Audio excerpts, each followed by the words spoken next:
Hello and welcome to episode 1 of the Black Scarcity Month special, the episode and special where I remind you just how awesome my ancestors were and are and how many ghost stories they had. There are a lot of ghost stories and creepy stuff across the Black Diaspora. But tonight we're going to start in the northeastern country of Egypt. So yes, Egypt is part of the continent of Africa. You would be surprised how many people forget this obvious fact. Yeah, it's a whole thing. I don't understand people, but we're not here to talk about that. We're here to talk about ghosts and history. So let's get into it. So we're going to start with the Valley of the Kings. The Valley of the Kings sits just west of the Nile River in Upper Egypt. So this valley was part of the ancient city of Thebes and is the burial site for almost all pharaohs from the 18th, 19th, and 20th dynasties. Now the pharaohs interred here are like a who's who of ancient Egypt, from Thutmose I to Ramses X. These are just two of the 63 known tombs in the area. And these tombs were built in such a way as to conceal and protect the interred's riches by placing them in a valley of civilization. We're going to talk about King Tut later, but imagine if you've ever, or you can really Google it if you've never seen King Tut's tomb when they first discovered it, when Howard Carter first discovered it. That's how their tombs looked. I mean, they would just be loaded with all kinds of things, including condoms, because ghosts don't want to get pregnant or get STDs. I don't know, but it's in one of the museums. I think that's in Egypt, or it might be like in the British Museum. Yeah, they found a condom in one of these tombs. So that's crazy. But more importantly, these tombs are sunk deep into the heart of the mountain. And they are quite literally like something out of The Mummy in 1999. And yes, I did watch the 90s version of The Mummy in preparation for this because I am a cornball. And my girl Evie she was my spirit animal when I was 9-10 years old. She's my spirit animal today. These tombs consist of descending corridors decorated with funerary texts meant to help the deceased along in their journey. And they're only interrupted by deep shafts, which in their time were meant to confuse would-be robbers. And also in preparation for this episode, I was watching a video, not a video, but it's on Nat Geo about Egypt. They have this whole series. And they showed this was a burial shaft, but that thing went deep. So you can imagine how deep these shafts to deter the robbers were. Like, you would never be found if you fell down one of these.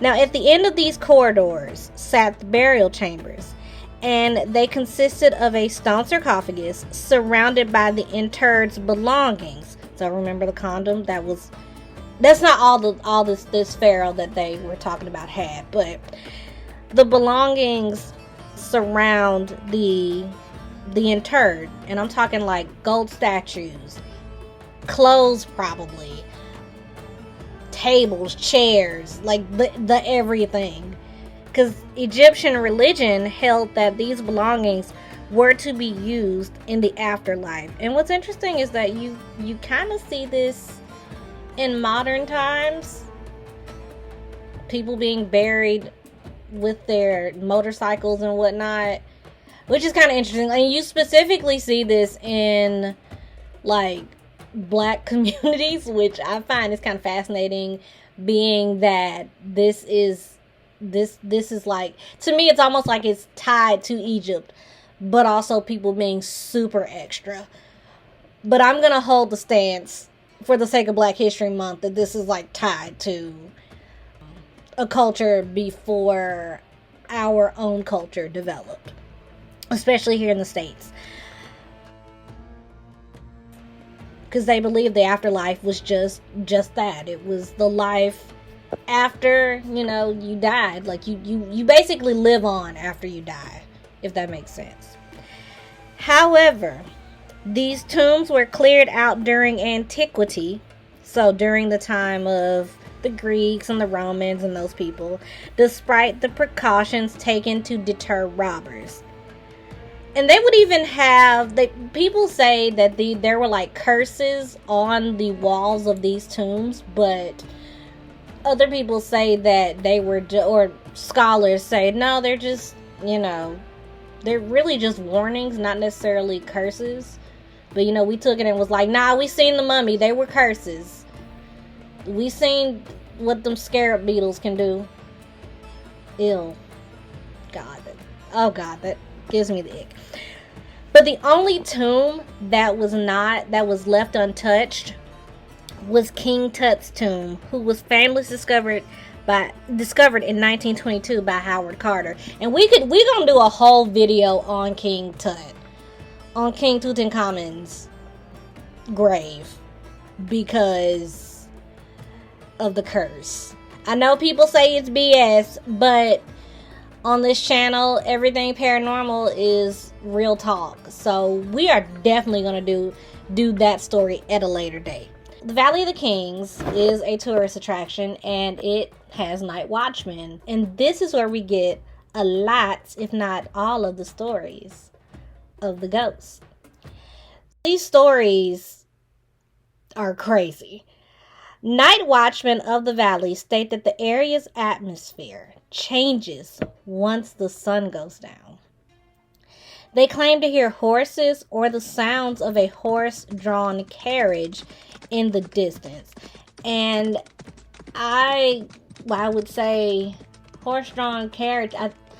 The article I read, I think they meant chariot, but like these people say they hear some kind of horse-drawn vehicle riding around. Inside the tombs, these night watchmen have claimed to be followed by an unseen presence, and all they can hear is the unseen presence's footsteps.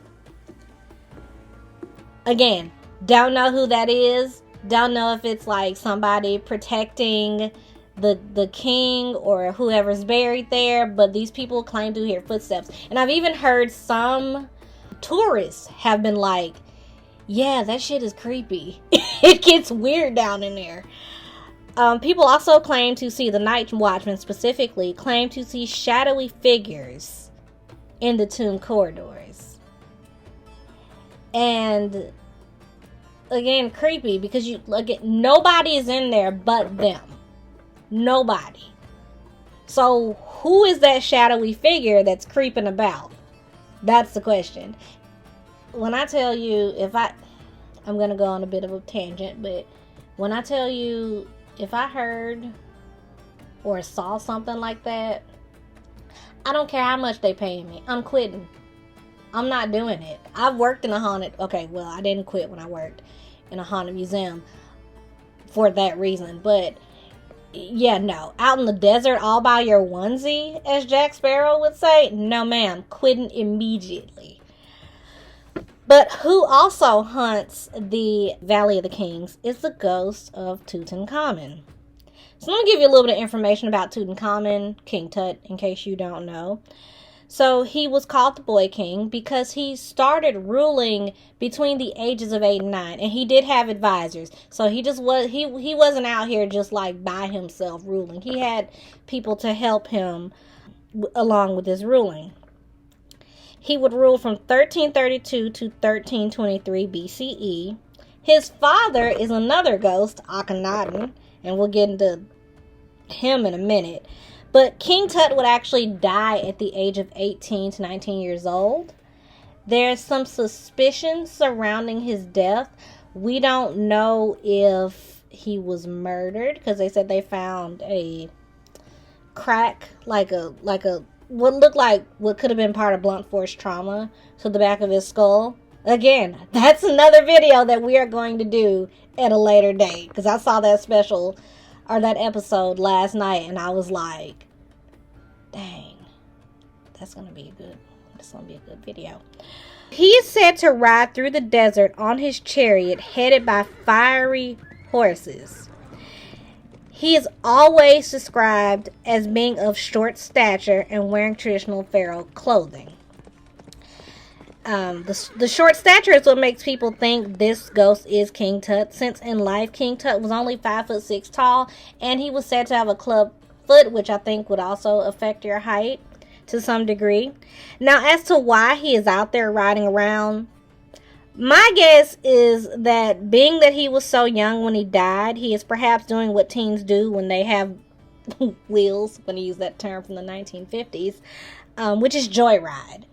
And to confirm this, to like further confirm this point, they found, Howard Carter found a chariot inside of his tomb, which says, you know, he liked to get around. He enjoyed riding around, doing his thing. So that's what night watchmen have said to have, and I would say locals probably, because I'm pretty sure the tribes out there have seen some wild-ish, you know, if they're up late at night. And this stuff always happens, they say around 11, between 11 and midnight. So if you go to Egypt, which I'd love to go to, and you're out there, expect to see King Tut riding around on his chariot, just joyriding. You know, probably got someone behind him blasting ancient Egyptian music. So the Farafra Desert is part of the vast western desert in Egypt, and it is known for the Farafra Oasis. So while the oasis is lush and green, and I've seen pictures of it, it kind of blows your mind, because you're like, you always hear about the oasis in pop culture, but when you actually see an oasis, like pictures of it, you're like, what? But the desert itself is also described as being dazzling, with white limestone and chalk formations. In some cases, these chalk formations appear snow-like. So you're in this very hot climate looking at something that looks like snow.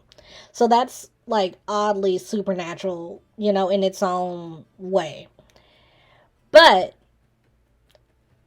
the ghost that is said to haunt the Farafra Desert is Akhenaten, King Tut's daddy.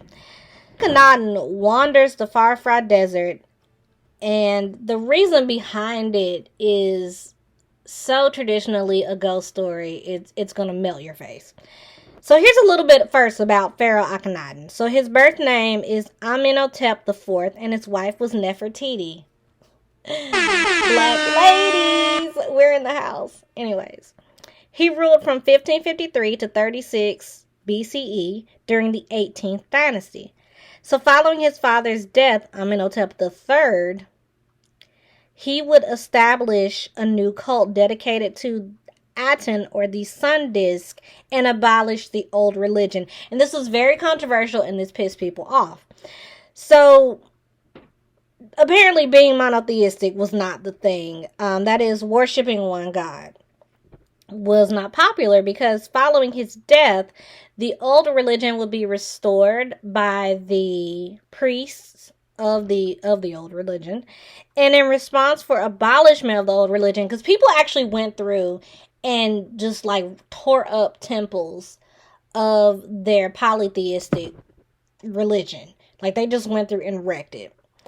Because of all this, Pharaoh Akhenaten was cursed by the priests of the old religion.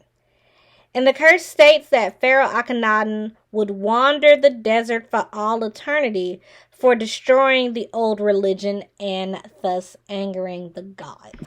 People have reported seeing Akhenaten wandering around, and that's scary. I mean, that's scary just as somebody, like, if you passed away and like that's your fate. Like you're a wandering ghost. But that is a little bit about the ghost of Egypt. I do have some more stories that I would like to add that I'm going to do in my YouTube video that you'll see, where I talk about some modern ghosts. So I really want to talk about like the ancient ghost in this case, in this episode. And I will see you on the next podcast episode of Painted Haint. Thank you for listening. Please like, comment, and subscribe. I love you all, and bye.